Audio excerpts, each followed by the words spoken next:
My name is Jason Carter, and when I received the invitation to my younger brother Tyler's wedding, a sinking feeling told me something was wrong.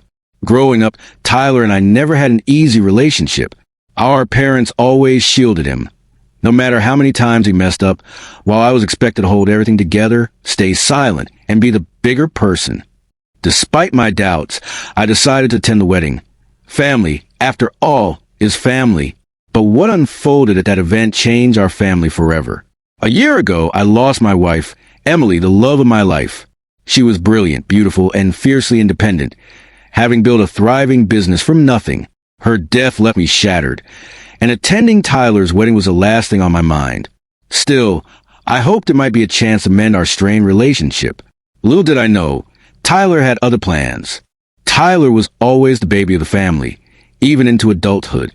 No matter how many mistakes he made, hurting others, shirking responsibility, our parents, especially our mother, rushed to his defense. As the older brother, I faced different expectations. I had to set the example, sacrifice my comfort, and quietly take the blame, even when Tyler was at fault. I told myself this was just how families worked, hoping Tyler would eventually grow up, but he never did. As we grew older, Tyler's behavior worsened. In school, he took shortcuts instead of working hard, blaming others, often me, for his failures. When I earned good grades or a college scholarship, he resented me, claiming the world was rigged in my favor. As adults, his bitterness deepened. He couldn't hold a job, not from lack of opportunity, but because he refused accountability. Every failed relationship or lost job was someone else's fault, usually mine. Then I met Emily. She was a force of nature, building her business through sheer determination. Together, we created a life of mutual respect and love. But Tyler's resentment only grew. At family gatherings, he made snide remarks about my easy life, implying Emily's success diminished my own. Our parents ignored his behavior, excusing it as just Tyler.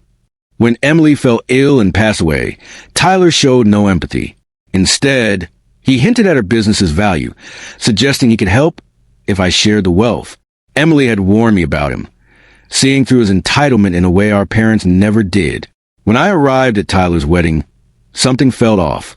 Family members gave me awkward glances. My mother barely acknowledged me, and my father avoided eye contact.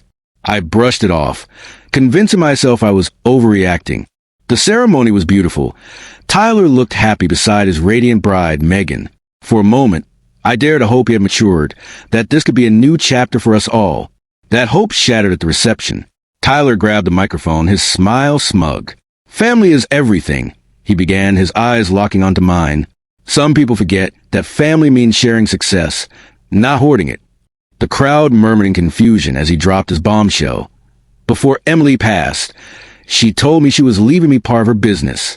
Jason, being honorable, will respect her wishes and share half the inheritance with me. It's only right. The room erupted in applause, as if this was inspiring news.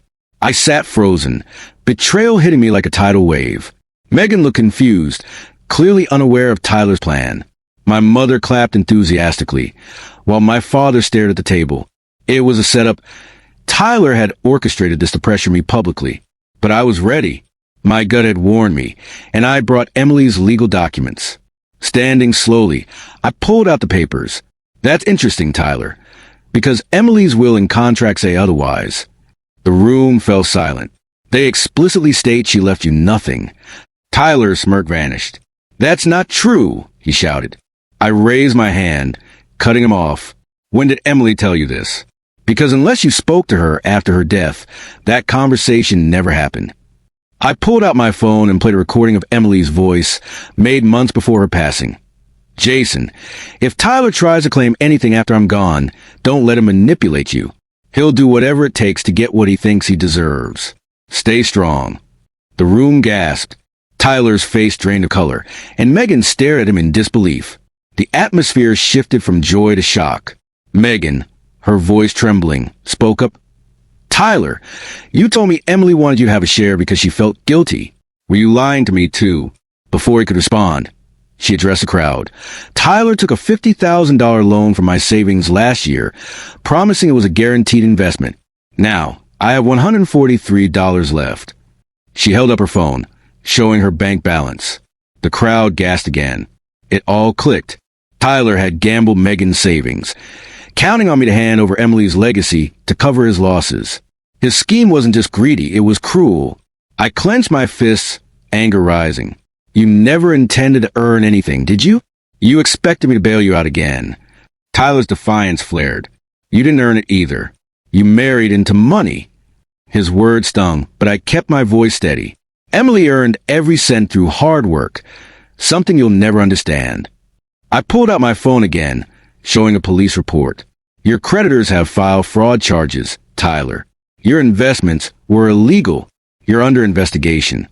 Sirens echoed outside as officers entered the hall. Tyler bolted, but the guests' gasps followed him.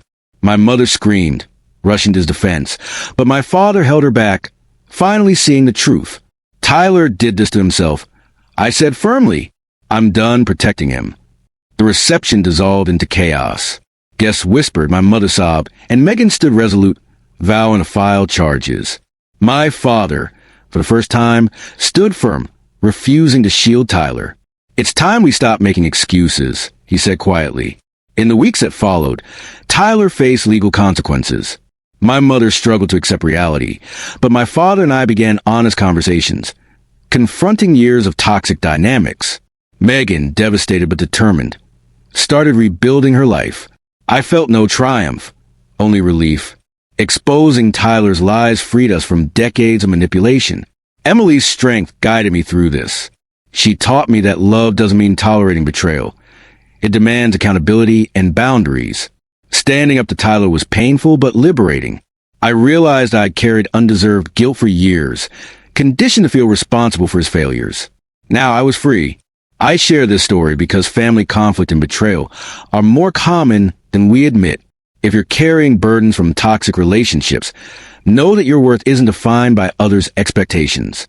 Setting boundaries isn't selfish, it's essential. Holding loved ones accountable can be the most compassionate act, fostering respect and healing. Today, my life is calmer, healthier, and freer.